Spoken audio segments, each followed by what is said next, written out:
Father God, thank you for being the source of perfect love.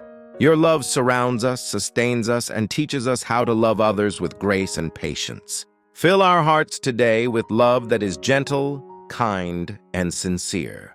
Remove every trace of bitterness or pride, and replace it with compassion and understanding. Teach us to love not just in words, but in actions. Your word declares, "And now these three remain: faith, hope, and love." But the greatest of these is love. So today we choose love.